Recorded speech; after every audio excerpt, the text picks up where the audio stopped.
존경하는 김진표 의원님 질의해 주시기 바랍니다. 네. 먼저 정경두 후보자의 합참 의장 후보자 지명을 축하드리면서 특히 20여 년 만에 공군 참모총장 출신이 처음으로 합참 의장이 됐다는 점에서 이러한 인사가 우리 군의 합동성을 강화하는 데 좋은 계기가 되기를 바랍니다. 제가 후보자의 경력을 조사해 보는 중에 눈에 띄는 것이 합참의 전략기획본부장을 지내셨죠? 네, 그렇습니다. 합참의 전략기획본부장의 중요한 직책은 어떤 것이죠? 전략기획본부장은 우리나라의 군사 전략과 관계된 부분, 그리고 군사력 건설과 관련돼 가지고 소요부터 해서 소요를 결정하고, 그리고 최종적으로 시험 평가를 담당하는 업무, 그리고 이 군 구조와 관계된 그런 전투 발전 부분, 뭐 이런 것들이 주요 업무가 되겠습니다. 후보자께서 전략기획본부장을 역임하시면서 어떤 성과와 업적이 있었다면 대표적으로 주장하실 수 있는 게 어떤 게 있었습니까? 지금은 우리가 북핵 그런 어떤 위협에 대해 가지고 미사일 위협에 대해서 3축 체계로 가지만 제가 그 당시에는 2축 체계로 해서 킬체인 KMD에 대한 그런 계획을 정립을 했습니다. 그 이후에 북한의 미사일이 고도화되면서 지금 현재는 3축 체제까지 와 있습니다. 우리 국방이 한미 동맹에 기초해서 미국이 주도하는 한미 연합 방위 체계에 의존하다 보니까 지난 수십 년간 해공군은 주로 미군에 의존하는 걸 전제로 하고, 그러다 보니까 한국군의 국방력이 지나치게 육군 위주로 건설되어 있다. 예를 들면 대한민국 육군의 장성수가 미국 육군의 장성수와 비슷하다. 이건 뭔가 북이 핵과 미사일을 비대칭 전략으로 그 개발을 가속화하고 상당한 위협 수준을 가지고 있는 데 비해서 한국군이 독자적으로 한반도를, 우리 대한민국을 지킬 수 있는 종합적인 방어력을 갖춘다는 점에서는 좀 불균형의 문제가 있는 게 아니냐, 이런 우려를 하는 전문가들이 많습니다. 여기에 대한 생각을 좀 말씀해 주시죠. 예, 일단 그 병력 구조적인 측면에서는 우리 한반도의 그런 어떤 안보 상황에 따라 가지고 약간 육군 위주로 이렇게 지상군 위주로 돼 있는 것은 사실입니다. 그러나 전반적인 군사력 건설, 그리고 운용 능력이나 이런 부분에 대해서는 지상, 해상, 공중 전력을 균형 있게 이렇게 발전시켜 나오고, 지금 현재 중장기 계획에도 그렇게 반영이 되어 있다고 생각하고 있습니다. 다음은 이제 전자권 문제를 한번 짚어보겠습니다. 전자권은 잘 아시는 것처럼 참여정부 당시 2012년 4월 17일 전환을 합의했었다가 이명박 정부 들어서 2015년으로 늦어졌고, 박근혜 정부 들어와서는 아예 조건에 기초한 전자권 전환 이렇게 해서 사실상 무기한 연기된 상태입니다. 이것이 이번 문재인 대통령과 트럼프 대통령 간의 한미 정상간 합의를 통해서 전자권 전환의 조건이 충족되면 임기 내나 임기 후를 가리지 않고 가급적 빨리 전자권 전환을 이루어지는 것에 양 정상이 합의했죠. 네. 그래서 이러한 상황 속에서 전자권 전환이 우리의 자주국방, 책임 국방 능력을 제고하는데 어떠한 의미가 있다고 생각합니까? 일단 전시작전권을 저희가 전환받게 되면은 지금 현재 우리의 국력 그리고 국방력에 걸맞는 그런 우리 지휘력을 인정받기 때문에 국민들한테 큰 신뢰를 줄 수 있다고 생각이 되고, 그걸 통해서 그런 어떤 그 강한 안보, 그다음에 책임 국방 이런 것들을 실현할 수 있다고 생각합니다. 과거 박근혜 정권, 이명박 정권이 전자권 전환을 계속 연기해 온 것은 이제 전작권 전환의 전제가 되는 국방개혁, 그 국방개혁에 필요한 국방 예산의 조달, 이것을 다른 정책 우선순위, 예를 들면 이명박 정부 때 금융위기 극복, 4대강 사업, 자원외교에 막대한 예산이 투입되었다든가, 박근혜 정부에서는 아예 한반도 안보 상황 개선, 한국군의 대북 억지 능력 강화 뭐 이런 식의 막연한 조건을 달고 미루었지요. 그런데 현 시점에서 한미 정상 간의 합의 내용을 이루기 위해서 전작권 전환을 조기에 달성하기 위해서 가장 필요로 하고 시급한 것은 무엇이라고 생각합니까? 저는 단적으로 말씀드릴 수는 없고 우리가 그 능력을 핵심 능력을 갖는다라고 하는 것은 정보 판단, 거기에 따른 군사 전략, 작전 기획, 계획 능력과 그걸 수행할 수 있는 그런 군사력 능력 그리고 운용을 할 수 있는 시스템의 전반적인 능력을 그런데 다 고루 갖춰야 된다. 예, 그 동의하는데 그 중에 이제 감시 정찰이라든가 정밀 타격 능력을 우리가 보유. 여기에는 상당한 예산이 소요되지요. 네. 과거 정부에서 참여정부 때 국방비 증가율이 8% 연평균이었는데 5년간 이명박 정부 때 이게 6%로 떨어졌고 박근혜 정부 때 4%로 떨어지면서 국방개혁은 계속 늦어졌고 이거와 연결해서 전작권 전환도 계속 늦어졌거든요. 따라서 전작권 전환으로 자주국방, 책임국방을 달성해내고 국민의 신뢰를 받아내려면 가장 시급한 것은 국방비 예산 증가라고 생각합니다. 이 전작권 전환을 조기에 이루기 위해서 정밀 타격 능력을 확보하고 북핵 미사일에 대한 방어 체제를 독자적으로 우리가 할 수 있는 최대한 갖추고 감시 정찰 기능을 보완하기 위한 예산 증가율이 적어도 내년에 몇 %는 늘어나야 한다고 생각합니까? 지금 현재 GDP 대비 약 2.4% 정도로 알고 있습니다. 대통령님께서 2.9%까지 임기 내에 이렇게 정액시키시겠다고 공약을 하셨는데 내년도에도 그러한 부분을 고려해서 충분히 정액이 될 것으로 확신하고 있습니다. 그래서 합참의장으로서 이 전작권 조기 전환을 이루기 위한 국방개혁을 주도적으로 해나가기 위한 예산 소요 이것을 확실히 확보하고 국민과 목표를 설득하는 데 앞장서주십니다. 예, 국방부와 잘 협조하겠습니다. 네, 김진표 의원님 수고하셨습니다. 네, 김학용 의원님 의사진행 발언 있으시다고요? 예. 제가 좀 전에 질의할 때 전술 핵무기를 전략 핵무기로 아마 잘못한 것 같아서 저희 보좌진에서 수정을 요구해 왔습니다.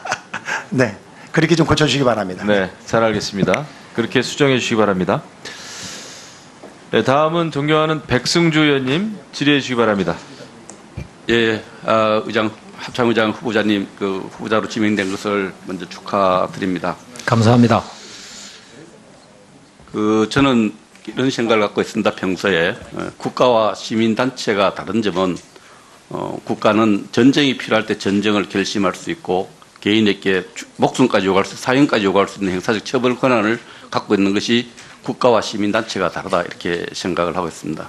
국가가 전쟁을 결심했을 때 합참의장이 군령권의 이름으로 전쟁을 수행해야 되는 거죠. 네, 그렇습니다.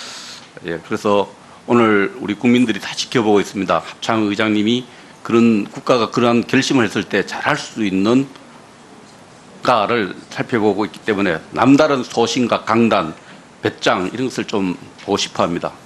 아쉽게도 우리 동료 의원들이 이미 질문을 했습니다만은 이 답변은 언제든지 수정할 수 있는 겁니다. 서면 답변도 잘못됐으면 수정할 수 있는데 중요한 아주 안보적으로 중요한 사드 문제와 관련해서 두 군데 보면은 이 초기 답변이 틀린 것이 아닌 것 같은데 강직한 그런 모습을 보였는데 두 번째 답변에 보면은 상당히 정무적 판단이 반영된 수정 답변을 낸 것은 이것을 보고 국민들 굉장히 좀 실망할 수도 있다 이렇게 생각을 합니다. 그래서 동료 의원이 요구했습니다만은 수정하게 된 내용, 수정 내용과 원본 내용과 수정된 내용과 수정하게 된 배경을 저한테도 보고를 해 주기를 바랍니다. 혹시 수정하는 과정에서 청와대라든지 다른 외부 기관의 요구가 있었습니까?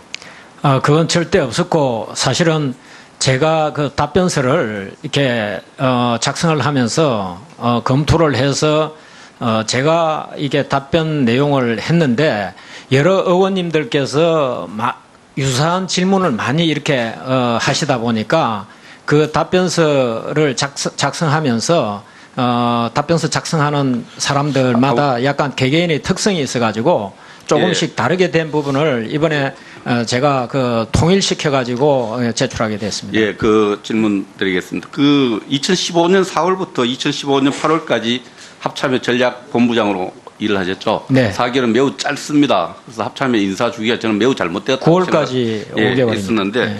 그 시기에 목함지뢰 사건을 다루었죠. 네. 목함지뢰는 저는 박근혜 대통령의 군통수권 행사를 하면서 목함지뢰 사건 때 김정은을 굴복시켰다. 그 합참 전략본부장이 잘 하셨어요. 네. 일전불사의 의지로 한미동맹을 기반으로 일전불사 의지를 보임으로써 김정은이 대한민국에 굴복한 일이다 이렇게 생각을 하는데 동의합니까? 예, 현장 지휘관의 판단을 존중해 주셨다고 생각합니다. 예, 그 부분은 굉장히 전략본부장을 했을 때 김정은의 도발을 막았던 추가적인 도발을 막았던 일을 그 당시에 전략본부장 하셨죠? 네, 그 그렇습니다. 일전불사 의지를 저도 그 현장에서 봤기 때문에 그런 정신을 갖고 합참을 끌고 가야 된다 생각을 합니다. 지금 폴리스 라인이라는 말 알죠? 경찰 주요 사례 포토라인, 네. 폴리스 라인이라는 게 있는데 그 라인을 넘어서면 폴리스 라인을 넘어섰다 해서 처벌을 받게 됩니다. 네. 그리고 북한이 핵을 가져서는 안 된다. 북핵 불용이라는 전략적 목표를 갖고 있죠. 우리 군은. 네. 국가는. 그렇게 봤을 때 북한이 1차 핵실험한 노무현 대통령 때 1차 핵실험한 그 자체가 레드라인을 넘어선 거 아닙니까? 북핵 불용이라 잣대에서 봤을 때. 그렇게 판단해야 되는 거 아닙니까? 레드라인은 그 당시의 상황에 따라서 아니죠. 당시 상황에 따른 게 북핵 불용을 하겠다는 하나의 우리가 폴리스 라인 같은 라인을 하나 끊어놓는 거예요. 북핵 불용이라는 국가 전략을. 그래서 북한이 1차 핵실험했으면 그 당시에 벌써 이미 레드라인을 넘었다고 봐야 된다고 생각하는데 어떻게 생각하시죠? 아니, 북핵 불용이란 전체적인 뭐지만 북핵 불용이란 잣대에서 보면은 무기화까지 하는 데 있어가지고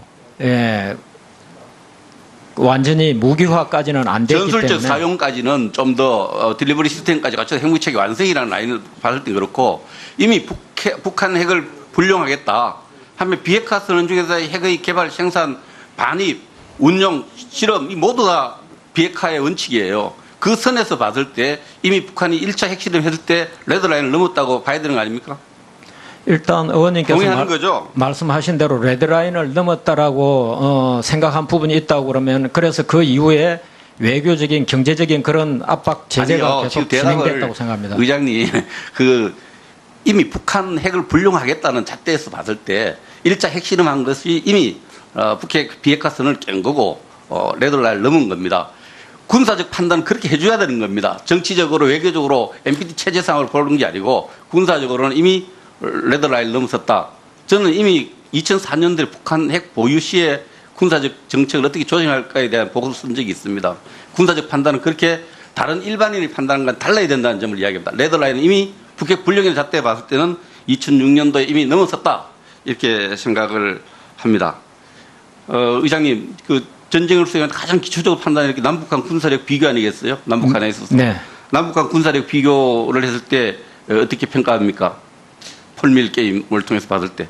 예, 저희는 전반적인 부분에 있어가지고 저희가 우위를 유지하고 있다고 보는데 미군 전력을 빼고죠. 한미연합 전력을 빼고 예, 남북한만. 그렇습니다. 그러나 북한은 선택과 집중을 해서 국제사회의 규범과 어긋난 그런 핵, 미사일, 그 다음에 사이버, 이러한 부분에, 그 다음에 생화학 무기라든지 군사력 이런 비교해서 쪽에, 예, 군사력 비교해서 우리가 우위에 있다 이렇게 생각하시는 거죠. 저희는 우위에, 전반적인 부분에서 우위에 있다라고 판단을 하고 있습니다. 그러나 지금 말씀드린 대로 북한이 예, 알고 있습니다. 그렇죠. 그런데 지금 지상군, 해군, 공군으로 나누어서 보면은 폴밀 게임을 해보면은 공군은 많이 앞서 있고 해군은 비슷하고 지상군은 많이 이렇게 쳐져 있습니다. 북한에 비해서. 물론 그 전력 기술을 내는 데 있어서.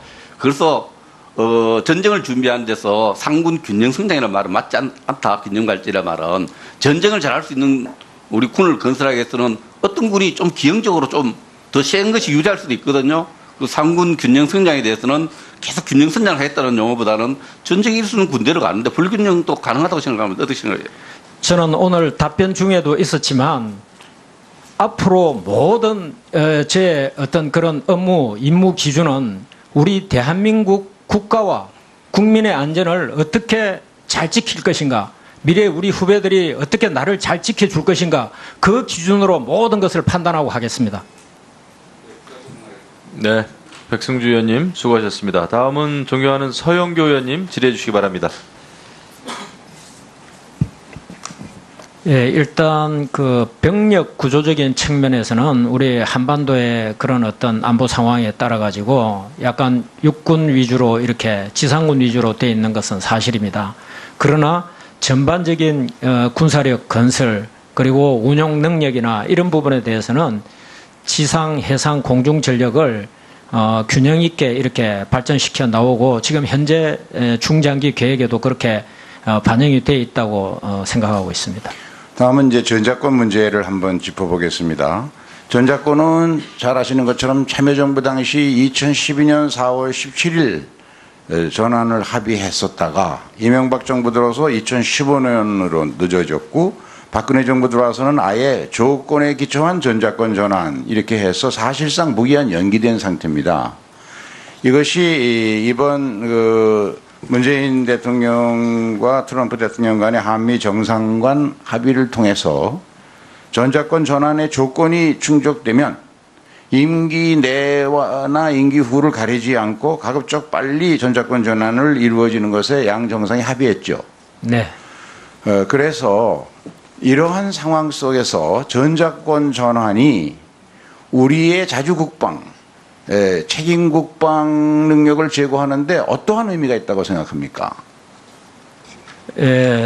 일단 전시작전권을 저희가 전환받게 되면은 지금 현재 우리의 국력 그리고 국방력에 걸맞는 그런 우리 지휘력을 인정받기 때문에 국민들한테 큰 신뢰를 줄 수 있다고 생각이 되고, 그걸 통해서 그런 어떤 그 강한 안보, 그다음에 책임 국방 이런 것들을 실현할 수 있다고 생각합니다.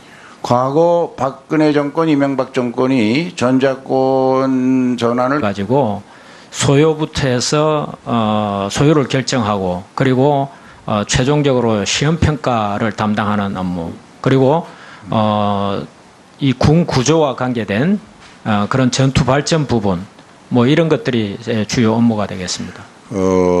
후보자께서 전략기획본부장을 역임하시면서 어떤 성과와 업적이 있었다면 대표적으로 주장하실 수 있는 게 어떤 게 있었습니까? 지금은 우리가 북핵 그런 어떤 위협에 대해 가지고 미사일 위협에 대해서 3축 체계로 가지만 제가 그 당시에는 2축 체계로 해서 킬체인 KMD에 대한 그런